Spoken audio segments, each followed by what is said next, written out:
But first, breaking tonight, President Trump says negotiators in Egypt are very close to a deal to end the two-year war between Israel and Hamas.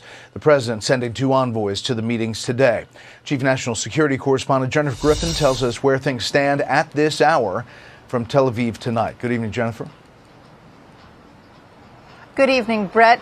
All eyes have been on Sharm el-Sheikh today as intensive negotiations and shuttle diplomacy between the two sides have been taking place and now appear to be bearing fruit. While meeting with a task force on Antifa, Secretary of State Marco Rubio leaned over to the president, handed him a note, and whispered in his ear. The president said he may be traveling to the Middle East sooner than expected. Yeah, I was just given a note by the Secretary of State saying that we're very close to a deal in the Middle East, and they're going to need me pretty quickly. Not long after President Trump's special envoy Steve Witkoff and the president's son-in-law Jared Kushner, who serves as a senior advisor, landed at Sharm el-Sheikh in Egypt for the third day of indirect talks between the Israelis and Hamas, did indications begin to emerge that a deal to release the living hostages in exchange for Palestinian prisoners and a ceasefire may occur in the next 48 hours. U.S. official sources tell Fox the negotiations have come down to, quote, a couple of points, the depth and timing of the Israeli withdrawal from Gaza among them. Qatari mediators believe a Gaza Strip ceasefire agreement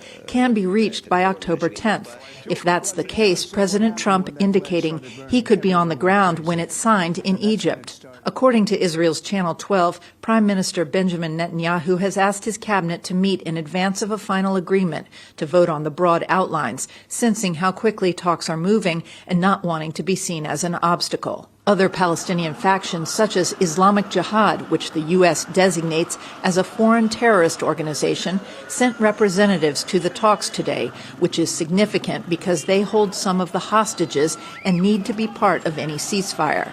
Hamas reportedly may accept unarmed Arab or international observers in the Gaza Strip ceasefire. Hamas has not requested or agreed to the presence of armed Turkish forces.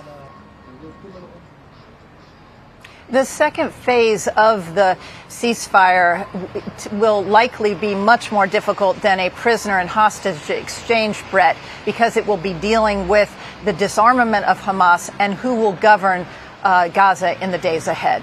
Brett? We'll watch for all those details. Jennifer Griffin live in Tel Aviv. Jennifer, thank you.